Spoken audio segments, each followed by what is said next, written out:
Right form of verbs. আজকে আপনাদের সাথে বেশ কয়েকটি রাইট ফর্ম অফ ভার্বসের রুলস শেয়ার করা হবে এবং যে রুলস অনুসারে আপনারা বেশ কয়েকটি উদাহরণও আজকের এই ক্লাসটি থেকে আপনারা জানতে পারবেন।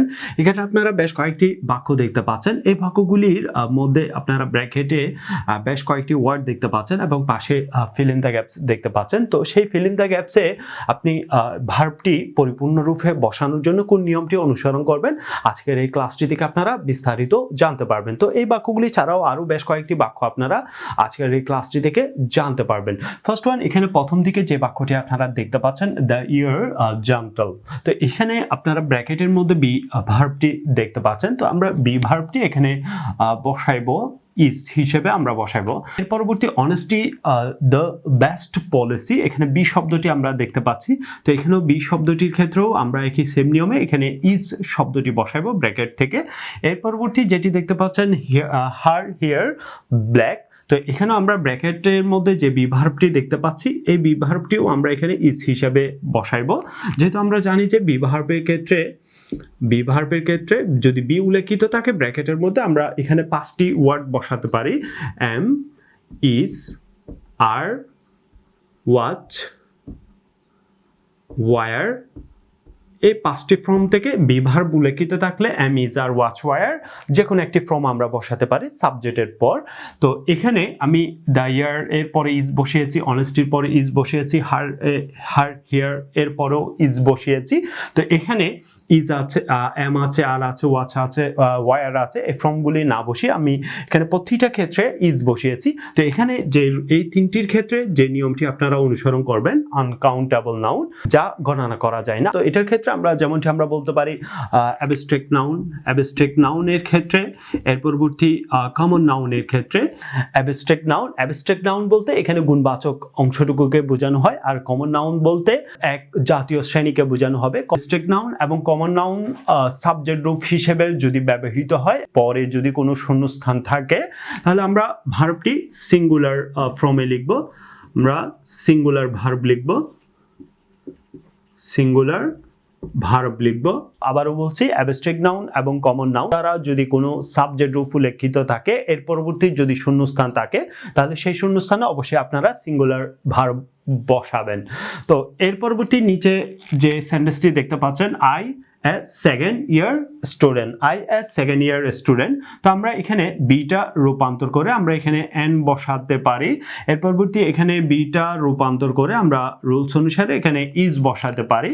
তো এই দুইটি বিষয়ের ক্ষেত্রে যে রুলসটি আপনারা মনে রাখবেন, এই দুইটি বিষয়ের ক্ষেত্রে যেটি মনে রাখবেন, সাবজেক্ট যদি সিঙ্গুলার হয়, যেমন আমরা এখানে দেখতে পাচ্ছি আই, পরবর্তী পলি, এখানেও সিঙ্গুলার বোঝানো হয়েছে।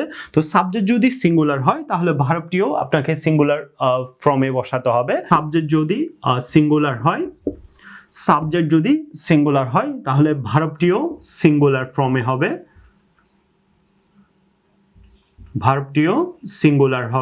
এখানে যেমনটি আমি বি এর পরিবর্তে এখানে এম বসিয়েছি, এখানে আইটা হচ্ছে ফার্স্ট পারসন অনুসারে আমি এখানে এম বসিয়েছি, আর এখানে বি আছে, বি এর পরিবর্তে আমরা এখানে ইজ বসিয়েছি যেটি পলি উল্লেখিত আছে। তো এটাও সিঙ্গুলার সাবজেক্ট, এখানে সিঙ্গুলার সাবজেক্ট উল্লেখিত আছে, এখানেও সিঙ্গুলার সাবজেক্ট উল্লেখিত আছে। তো সেই সুবাদে আমরা ভার্বটিও সিঙ্গুলার ফর্মে বসিয়েছি। পরবর্তী নিচে যে দুইটি সেন্টেন্স দেখতে পাচ্ছেন, the people of Bangladesh be very poor, এখানে বি উল্লেখিত আছে। তো আমরা এখানে বি এর স্থানে এখানে আর শব্দটি ব্যবহার করতে পারি। এখানে আমরা নিচে যেটি দেখতে পাচ্ছি, দে হ্যাপি অ্যাজ আই নিউ, তো আমরা এখানে ওয়ার লিখতে পারি। ওয়ার লিখলাম বি এর পরিবর্তে, they were happy as I knew the people of Bangladesh are very poor. তো এটির ক্ষেত্রে যে এই দুইটি সেন্টেন্সের ক্ষেত্রে যে বিষয়টুকু আপনারা মনে রাখবেন, যদি সাবজেক্ট ফোরাল হয় তাহলে আমরা এখানে ভার্বটিও ফুরাল ফর্মে বসাবো। সাবজেক্ট যদি ফুরাল হয় ভার্বটিও ফুরাল ফর্মে বসবে। যেমন আমরা এখানে বি এর পরিবর্তে আর বসিয়েছি, এখানে বি এর পরিবর্তে ওয়াই আর বসিয়েছি। যেহেতু আমরা এখানে দে শব্দটি দেখতে পাচ্ছি, সাবজেক্ট ফুরাল ফর্মে দেওয়া আছে, সাবজেক্টটি ফুরাল ফর্মে আছে। এখানেও দ্য পিপল অফ বাংলাদেশ, এখানেও সাবজেক্টটি আমরা দেখতে পাচ্ছি ফুরাল ফর্মে দেওয়া আছে। তো সেই সুবাদে আমরা এখানে আর বসিয়েছি, এখানে ওয়াই আর বসিয়েছি। তো এটির ক্ষেত্রে এই নিয়মটি আপনারা মনে রাখবেন, সাবজেক্ট যদি ফুরাল হলে সাবজেক্ট যদি ফোরাল হয় তাহলে এখানে ভার্বটিও আপনাকে ফোরাল ফর্মে ব্যবহার করতে হবে। এই নিয়মটি অনুসারে আমরা এখানে বি ভার্বটি এখানে আর লিখেছি, বি ভার্বটি এখানে ওয়ার লিখেছি। পরবর্তীতে এখানে যেই বাক্যটি দেখতে পাচ্ছেন, দ্য ব্রেভ ফ্রি ফ্রম কাওয়ার্ডাইস, তো এখানে বি শব্দটি আমরা দেখতে পাচ্ছি। তো এখানে বি এর পরিবর্তে আমরা এখানে দ্য ব্রেভ এর পরে আমরা এখানে আর শব্দটি ব্যবহার করতে পারি। বি এর পরিবর্তে এখানেও দ্য ফোর, এটির ক্ষেত্রে আমরা এখানে আর শব্দটি ব্যবহার করতে পারি। তো এই দুইটি বিষয়ের ক্ষেত্রে আপনারা যে নিয়মটি মনে রাখবেন, অ্যাডজেক্টিভের পূর্বে যদি ডিটারমিনার দা ব্যবহার করা হয়, ডিটারমিনার যদি দা ব্যবহার করা হয় তাহলে তার পরবর্তীতে যদি কোনো শূন্যস্থান থাকে তাহলে সেখানে অবশ্যই আপনাকে ভার্বের ফুরাল ফর্ম বসাতে হবে। Romana and Molly two sister, are শব্দটি ব্যবহার করতে পারি। বিয়ের পরবর্তী রূপ আমরা এখানে আর শব্দটি ব্যবহার করেছি।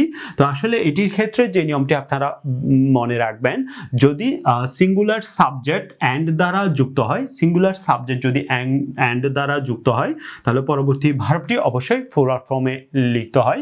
রোমানা সিঙ্গুলার, মলি সিঙ্গুলার, কিন্তু সেটি অ্যান্ড দ্বারা সংযুক্ত করে এখানে বসানো হয়েছে। তো এর পরবর্তীতে যদি কোনো শূন্যস্থান থাকে অবশ্যই আপনারা সেই শূন্যস্থানে ফোরাল ফর্ম বসাবেন। তো বি ভার্বটি রূপান্তর করে আমরা এখানে আর ব্যবহার করেছি। তো সেই সুবাদে আমরা এখানে সেন্টেন্সটি বলতে পারি Romana and Molly are two sisters. এর পরবর্তী নিচে যে সেন্টেন্সটি দেখতে পাচ্ছেন, আই হ্যাভ এ লেটার, তো আমরা এখানে রাইটটাকে এখানে আমরা রাইটেন লিখতে পারি নিয়ম অনুসারে। Written, I have written a letter. Rina has carried the eggs. তো এখানে আমরা এই দুইটি সেন্টেন্সের ক্ষেত্রে আমরা এখানে রাইটেন লিখেছি, ক্যারিড লিখেছি। তো এই ফর্মগুলি কেন লিখেছি, তো এখানে যে নিয়মটি আমরা অনুসরণ করেছি বা যে নিয়মটি অনুসরণ করে এখানে রাইটটাকে রাইটেন লিখেছি, ক্যারিড লিখেছি।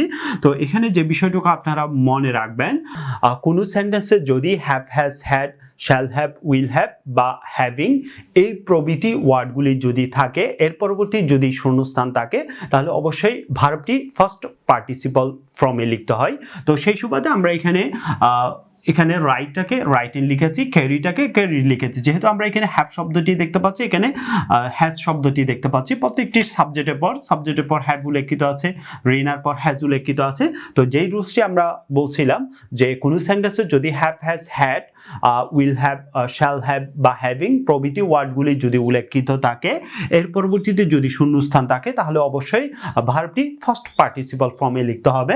হি হ্যাজ জাস্ট আউট লেখা আছে, তো আমরা এখানে গোটাকে এখানে গন লিখতে পারি। এর পরবর্তীতে এখানে এভার আছে, এখানে গোটাকে আমরা গন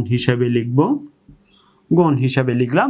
হি has just gone out, have you ever gone there.